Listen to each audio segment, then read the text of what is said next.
Memang penyebaran dari COVID-19 tidak bisa kita hindari, namun kita tidak boleh kalah dengan keadaan saat ini. Hanya bersatu melawan corona, itulah cara yang paling tepat ya. Nah, salah satu gerakan yang dilakukan oleh ojek online yang juga didukung oleh sejumlah pihak ini menjadi salah satu dukungan penuh dari aplikator Grab yang juga merupakan perusahaan dari ojek online ini. Bagaimanakah kampanye yang dilakukan Grab dalam memerangi COVID-19? Saat ini telah hadir melalui sambungan Skype dengan para narasumber kita. Ada Bang Andi F. Noya, CEO benihbaik.com. Kemudian ada Bu Neneng Gunadi, Managing Director Grab Indonesia, dan juga ada Pak Agus Wibowo, Kapus Datin Humas Badan Nasional Penanggulangan Bencana. Kita sapa terlebih dahulu. Selamat pagi. Selamat pagi. Ada Bang Andi, Bu Neneng, Pak Agus. Terima kasih sudah bersedia untuk menjadi narasumber kami pagi ini. Ini kita sebagai bentuk kampanye juga untuk jaga jarak ya. Jadi narasumber mulai hari ini tidak ada yang hadir lagi di studio Metro TV. Tapi terima kasih sekali sudah meluangkan waktunya pagi hari ini. Nah, ini saya ingin bertanya kepada Bu Neneng terlebih dahulu. Bu Neneng, kan kita tahu bahwa para pengemudi ojol ini tetap harus bekerja. Dan kami pun teman-teman yang harus jaga jarak dan tetap di rumah membutuhkan juga peran dari mereka. Nah, saat ini apa sih sebenarnya yang dialami oleh para driver ojek online ini mengingat memang penyebaran virus corona yang begitu cepat, Bu Neneng? Jadi sebenarnya untuk pengemudi Grab bike maupun mereka itu sebenarnya kami sudah edukasikan bagaimana caranya untuk bersih dan safety menjadi yang nomor satu. Jadi mereka kami edukasi mengenai kebersihan dan kami bagikan juga alat seperti hand sanitizer dan masker. Jadi supaya mereka dengan bersih dan menjamin para penumpangnya untuk aman. Kemudian untuk Grab Car, kami juga menyediakan untuk supirnya nanti akan ada plastik sehingga baik supir maupun penumpang akan menjadi lebih aman. Kami juga membantu mendidik mereka untuk bagaimana menyuci mobilnya dengan disinfektan. Kemudian kami juga memberikan income protection buat para pengemudi yang terduga maupun yang sudah positif COVID-19. Untuk Grab Bike kami memberikan 1,5 juta, untuk Grab Car Driver kami memberikan 3 juta. Oke, itu kan langkah pencegahan dari Grab ya dalam penanganan COVID-19 ini. Tapi memang kemarin kan sempat ada yang viral, ojek online yang merasa penurunan pendapatan dan sebagainya. Itu memang terbukti ya, Bu Neneng ya? Betul, karena biar bagaimana kan seperti Mbak Maria ketahui, sekolah tutup, universitas tutup, kemudian kantor-kantor tutup. Jadi tentunya demand untuk mereka memang berkurang sangat drastis. Tetapi kami juga mengalihkan mereka untuk bisa mengantar makanan, mengantar barang, mengantar groceries yang dipesan melalui online. Jadi mudah-mudahan itu bisa membantu. Dan kami juga berharap seluruh pemirsa dan seluruh masyarakat Indonesia juga masih mau membeli makanan dari GrabFood karena itu membantu para merchant kami.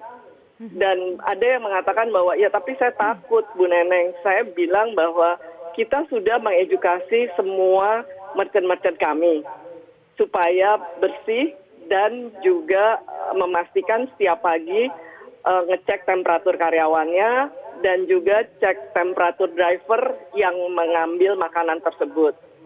Kami juga memberikan kepada merchant kami segel, sehingga bungkusnya disegel, sehingga tidak terkena virus. Kemudian di bungkusan itu kami tulis, jadi merchant harus menulis bahwa pengemudi yang mengambil makanan ini temperaturnya berapa. Karyawan yang menyiapkan makanan ini temperaturnya berapa. Kami memberikan pedoman kepada semua merchant. Kalau mereka tidak melakukan, kami punya quality control yang datang keliling untuk ngecek. Kalau mereka nggak melakukan, mereka bisa disuspend dari kami. Karena buat kami yang penting adalah keamanan daripada pelanggan maupun dari karyawan dan merchant tersebut. Gitu. Oke, berarti bisa kita sebagai dukungan juga ya pada merchant dan juga local business yang memang merasakan dampaknya langsung. Nah, kita mau kenanya juga nih ke Bang Andi sebagai CEO juga dari benihbaik.com. Bang Andi, setelah mendengar banyak sekali keluhan dari teman-teman ojol, mereka pekerja harian, ini bagaimana kita bisa hadir Bang Andi untuk membantu mereka? Ya, kalau kita lihat tadi ada langkah dari pemerintah untuk mengantisipasi dampak turunan dari COVID-19 ini atau COVID-19. Pertama tentu yang paling prioritas apa? Yaitu kesehatan kita semua dan keamanan karena ini menyangkut nyawa manusia. Jadi langkah pertama memang kalau kita lihat bagaimana gugus tugas, BNPB ya, semua pihak bergerak untuk keselamatan dulu. Jadi faktor kesehatan ini yang menjadi prioritas. Nah, tapi kita tidak bisa menutup mata bahwa dampak atau impact dari semua ini akan terasa nanti dalam konteks ekonomi. Nah, kalau kita lihat yang paling terkena siapa? Ya tentu saja pedagang-pedagang informal yang tidak punya gaji tetap. Kemudian kita lihat tadi ojol ya, dan sopir-sopir taksi online yang mungkin tidak punya wadah sebagai sebuah instansi. Nah, apa yang dilakukan pemerintah tadi adalah bagian dari upaya agar perekonomian tetap bergerak. Jadi beban yang harus ditanggung oleh masyarakat, terutama pedagang kecil ya, kemudian termasuk di dalamnya adalah ojek online, itu relaksasi kredit. Termasuk tidak boleh ada debt collector yang memaksa, yang kemudian bahkan polisi akan menindak kalau ada yang melakukan itu. Nah, apa yang dilakukan oleh Benih Baik? Benih Baik mencoba juga menggalang semangat gotong royong dari masyarakat. Bagaimana kita juga melihat dampak ekonomi yang akan segera terasa, apalagi memasuki bulan Ramadan ini, di mana bukan saja ojek online, tapi juga pedagang-pedagang kecil. Nah, ini yang sedang terus kami godok bersama teman-teman, Grab termasuk di dalamnya, ada Tokopedia, ada Oppo, dan teman-teman yang lain. Nah, kami mencoba mencari formulasi di luar yang sudah dilakukan oleh pemerintah. Dan saya lihat bagaimana masyarakat juga menyadari, saling membantu, saling bergotong royong terasa sekali. Misalnya, kalau kita lihat yang sudah mulai jalan adalah gerakan masyarakat untuk memesan makanan melalui ojek online, kemudian sesudah makanan dibeli, kemudian diberikan kepada driver ojol tersebut, Pak, itu untuk Bapak, silakan dinikmati. Nah, gerakan ini makin lama makin besar. Kalau ini bisa digerakkan terus-menerus, karena yang terdampak juga adalah warung-warungnya. Warung-warung itu bisa kemudian hidup. Jadi perekonomian bisa bergerak walaupun pasti tidak seperti biasanya. Nah, apa yang dilakukan tahap pertama ini melalui BNPB misalnya, nanti Pak Agus bisa menjelaskan tahapan kapan tanda kutip skala prioritas kesehatan ini bisa sudah diintervensi melalui kegiatan-kegiatan yang untuk menggerakkan ekonomi. Nah, Benih Baik tugasnya adalah sebagai crowdfunding. Nah, kita menggalang dana dan saya lihat dana sudah cukup besar yang terlibat masyarakat untuk membantu dalam perspektif ekonomi ini. Baik, Bang Andi. Nah, tadi kan sudah ditanyakan juga, nanti kita ke Pak Agus seperti apa itu nanti rencana dari BNPB untuk membantu juga dan apa yang bisa kita lakukan. Tapi kita harus jeda terlebih dahulu. Betul, kita akan kembali pemirsa, tetaplah bersama kami di Selamat Pagi Indonesia. Anda kembali di Selamat Pagi Indonesia dan kita masih berbicara mengenai peran serta masyarakat ya yang bisa dilakukan untuk saling bahu-membahu memerangi COVID-19 ini, masih bersama dengan Bang Andi Noya, CEO Benih Baik, kemudian dari perwakilan dari Grab, Bu Neneng, dan juga ada perwakilan dari BNPB di sini, Pak Agus. Nah, kita akan bertanya ke Pak Agus. Pak Agus kan memang seharusnya dari BNPB ini kan menanggulangi, mencegah bencana juga terjadi. Tapi kan seperti yang kita tahu pekerja harian mereka tetap harus bekerja, salah satunya driver ojek online ini. Nah, tadi Pak Agus sudah mendengar apa yang sudah dilakukan oleh Grab dan juga Benih Baik. Bagaimana Bapak melihat hal ini dan apa sih sebenarnya Pak yang masih bisa kita lakukan sebagai masyarakat untuk saling bahu-membahu? Ya, selamat pagi. Jadi dari BNPB kita membagi dulu dari gugus tugasnya ada beberapa kelompok pekerjaan. Yang pertama kita membagi dari sisi pencegahan. Seperti kita promosi sosialisasi, kemudian ada promosi tentang physical distance atau social distance. Seperti itu, kemudian juga kita ada kegiatan tentang desinfektasi di mana-mana, di jalan, di ruang publik dan sebagainya. Kemudian kita punya ada grup lagi yang kita sebut sebagai grup respon. Grup respon ini yang akan bekerja untuk tracing penderita, mencari tes, untuk positif di mana, kemudian ada yang dikarantina di rumah, ada yang dikarantina di rumah sakit darurat, atau ada juga yang dikarantina di rumah sakit rujukan, khususnya untuk yang berat kasusnya, sedang sampai berat. Kemudian kita juga punya grup yang kita sebut grup recovery atau pemulihan. Ini yang biasanya nanti kita akan bekerja untuk salah satunya adalah memulihkan livelihood dari warga yang terdampak. Salah satu yang sudah mulai adalah dari Kementerian Sosial. Dari Kementerian Sosial kita sudah mulai ada bantuan sembako untuk warga yang miskin. Kemudian juga ada santunan sukacita untuk orang yang meninggal karena COVID-19 ini. Kemudian tentunya nanti akan ada kegiatan-kegiatan yang lainnya untuk memulihkan. Jadi ke depannya nanti misalnya akan ada lebih luas lagi, desainnya lebih kuat lagi. Kelolanya seperti biasanya di daurah, dapur umum dan suplai kebutuhan dari masyarakat yang akan seperti itu nanti. Ada kegiatannya yang bekerjasama dengan pihak-pihak lain. Mungkin seperti yang dimulai di Grab itu bagus. Kemudian kita lihat contoh yang di Bekasi, yang dipelopori oleh RW-nya itu bagus juga. Bagaimana ada warga yang PDP kemudian dikarantina, seluruh kebutuhannya dicukupi oleh masyarakat dengan cara urunan dan sebagainya. Jadi pola-pola seperti ini saya kira nanti perlu dikembangkan, baik gabungan dari usaha pemerintah, usaha masyarakat sendiri maupun usaha dari seluruh pihak, dari pengusaha atau dunia usaha dan sebagainya. Oke, program-program yang seperti ini sudah bagus, Pak Agus. Tetapi kalau misalkan lihat dari lapangan yang ada dan juga pemantauan dari BNPB sendiri, apa sebenarnya mereka sangat butuhkan? Apa yang perlu dipersiapkan oleh warga dari hari ini mungkin ke depannya, Pak Agus? Ya, yang pertama kan kita menghimbau untuk melakukan ini, program utama adalah physical distance. Karantina rumah atau kita mempromosikan supaya masyarakat tetap tinggal di rumah. Karena ini masalahnya yang menyebarkan virus adalah kita sendiri, kita yang berjalan-jalan itu bisa ketemu orang lain, bisa menyebarkan ke orang lain. Sehingga kita minta untuk seluruh warga untuk tinggal di rumah masing-masing. Ya.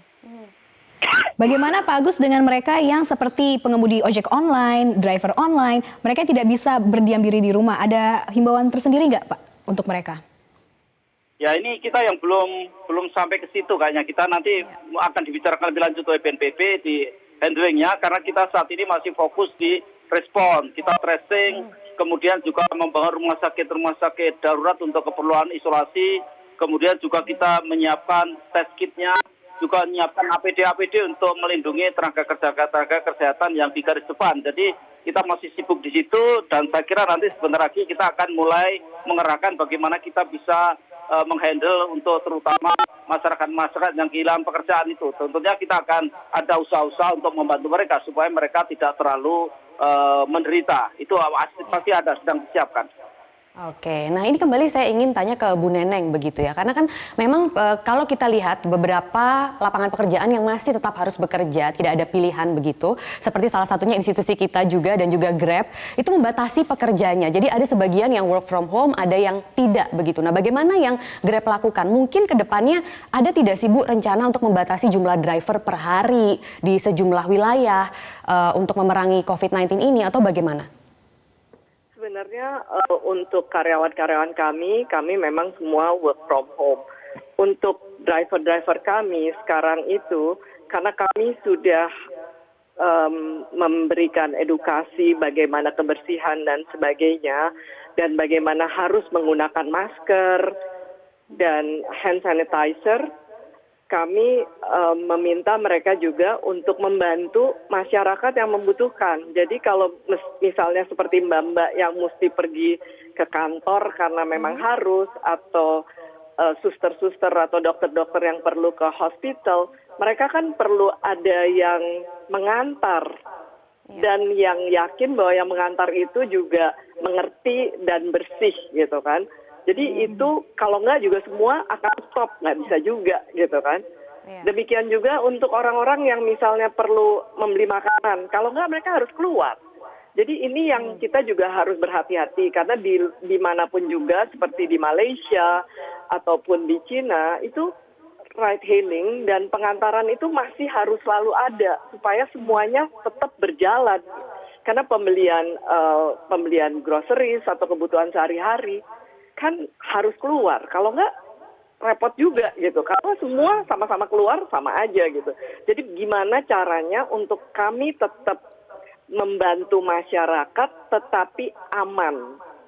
Itu yang paling penting. Kalau nggak ekonomi nggak jalan, Mbak. Iya setuju. Dan yang paling penting itu lah ya, kata kuncinya adalah aman. Tapi seperti apa, Bu Neneng, nanti kita mau tanya lebih lanjut lagi. Tetap kita kembali lagi jeda. Tetaplah bersama kami, teman-teman semua juga pemirsa di Selamat Pagi Indonesia. Ya pemirsa juga Maria, langsung saja kita mau tanya ke Bang Andi. Kali ini Bang Andi, setelah mendengarkan tadi pemaparan dari BNPB dan juga Grab, ini bagaimana kita sebagai masyarakat, Bang Andi, ini bisa membantu, atau mungkin pemirsa yang menonton sekarang ini bisa membantu, ini bagaimana caranya nih Bang? Iya, dengan adanya teknologi digital, ini memudahkan kita saling gotong royong melalui teknologi. Jadi kita tidak bisa kemudian mengatakan bahwa ini bukan urusan kita, ini urusan pemerintah. Pemerintah sudah melakukan tugasnya, tadi BNPB, gugus tugas, sudah melakukan langkah-langkah untuk mengurangi impact dari virus corona ini. Kemudian tadi kita lihat Grab. Grab juga melakukan langkah-langkah untuk mencegah penyebaran dan penularan virus. Jadi semua pihak sebenarnya sudah melakukan. Yang jadi pertanyaan, kalau kita individu, kita udah taat ini, mengurung diri, mengarantina diri kita sendiri di rumah, itu langkah yang sudah positif. Tapi kalau ada keinginan juga untuk menolong sesama, maka itu bisa dilakukan melalui teknologi digital. Jadi kehadiran Benih Baik di sini adalah untuk mewadahi mereka yang ingin menolong sesama, tapi tidak tahu caranya. Jadi tinggal masuk, klik, itu banyak sekali campaign atau kasus-kasus yang bisa dibantu. Ada juga berkaitan dengan kesehatan. Kalau kita lihat dalam konteks ojol ini, maka bisa kita ada program untuk masker dan hand sanitizer. Itu juga bisa didonate ke situ. Tapi kalau mau donasi untuk impact sosialnya dan impact ekonominya, juga ada programnya. Jadi sekali lagi di sini saya hanya ingin mengatakan, kita tidak bisa mengatakan bahwa itu bukan urusan kita. Kita sudah menjaga diri bagus, tapi nanti impact-nya ini akan sebagai lingkaran setan. Kalau kita tidak berperan serta, maka jangka panjang ya persoalan virus ini akan semakin lama. Nah, ini yang kita cegah karena nanti impact-nya ke kita juga, ekonomi akan menurun ya. Kemudian secara sosial kita nggak bertemu dengan teman-teman, tidak bersosialisasi, kita harus berhubungan lewat Skype seperti ini atau lewat internet. Nah, hal-hal ini mempengaruhi sebenarnya kita. Tapi di satu sisi saya melihat respon dari banyak orang luar biasa. Benih Baik dan teman-teman setiap hari mencoba berhubungan dengan orang-orang yang ingin berdonasi, ingin membantu sesama. Jadi manfaatkan hari-hari yang berat ini dan kecenderungannya akan semakin berat untuk bukan saja menolong diri sendiri, tapi kita coba berempati, menolong saudara-saudara kita yang pada dasarnya tidak punya ya kemampuan untuk menolong dirinya karena situasi dan kondisi. Jadi mari kita bersatu, kita bangsa Indonesia lupakan urusan-urusan lain, saat ini kita fokus untuk membantu sesama. Setuju Bang Andi. Iya, oke. Nah ini yang memang yang dikhawatirkan itu ya, kekhawatiran finansial dan ekonomi terkait dari wabah COVID ini. Untuk itu saya ingin kembali menegaskan kepada Bu Neneng. Bu Neneng bisa digambarkan atau dijabarkan lebih lanjut nanti jaminan finansial apa yang akan didapatkan oleh para mitra pengemudi ojek online dan mungkin sudah membuka juga kerjasama kepada masyarakat untuk saling bergotong royong? Iya, jadi ada beberapa hal. Yang pertama, seluruh karyawan Grab di seluruh Southeast Asia itu bisa mendonasikan kenaikan gajinya sesuai dengan kapasitasnya masing-masing untuk membantu para driver kami dan kami akan mematch fund tersebut karena kami ingin setiap orang benar-benar melakukannya dari hati tanpa dipaksa. Itu yang pertama, jadi kami menyiapkan dana tersebut, tapi kami juga bekerja sama dengan seluruh mitra strategis kami yang ingin membantu dan kami akan bekerja sama dalam hal ini juga dengan Benih Baik. Yang ketiga adalah jika seluruh pemirsa sangat concern terhadap para driver kami yang bekerja dan mereka adalah pahlawan-pahlawan melawan pandemi ini, para pemirsa bisa memberikan donasinya melalui tip yang ada. Jadi mereka bisa memberikan tip dan tip itu macam-macam dan bisa ditulis sesuai yang diinginkan diberikan oleh para pelanggan terhadap drivernya. Jadi itu akan menjadi gerakan yang masif untuk semuanya. Oke. Berarti kalau untuk kerjasama dengan Benih Baik nanti masyarakat bisa ikut membantu seperti apa mungkin nanti Bang Andi? Program yang sudah kami campaign di benihbaik.com. Jadi tinggal ketik, nanti bisa lihat. Ada program untuk kesehatan, ada program untuk ekonominya.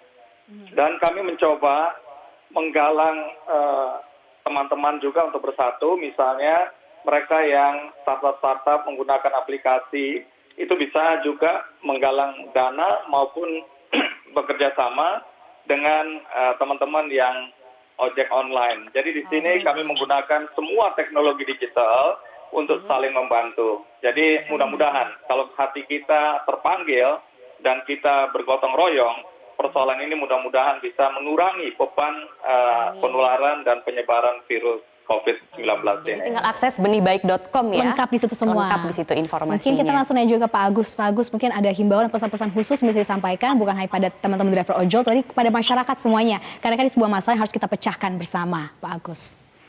Ya, jadi ini merupakan saat yang baik untuk semua komponen dari masyarakat untuk bersatu.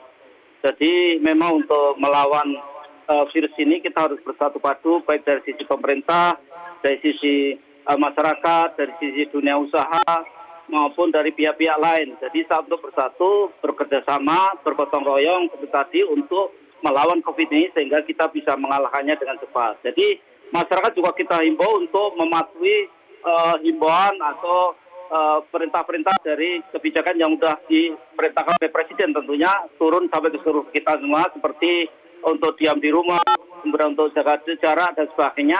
Dan tentunya seluruh aktivitas bisa dilakukan asal ada mematuhi protokol kesehatan yang sudah ditetapkan oleh pemerintah. Jadi kita saatnya untuk bersatu melawan virus ini dan kita pasti bisa menang. Baik, bersatu kita menang begitu ya. Terima kasih Pak Agus, Bu Neneng, Bang Andi. Semoga sehat selalu dan juga semoga kita bisa segera melewati masa-masa sulit ini. Betul, ya, gotong royong kebersamaan karena seperti tadi mereka pekerja harian juga merupakan pahlawan-pahlawan kita. Dan pemirsa kita akan kembali lagi dengan berbagai informasi lainnya selepas jeda berikut ini ya.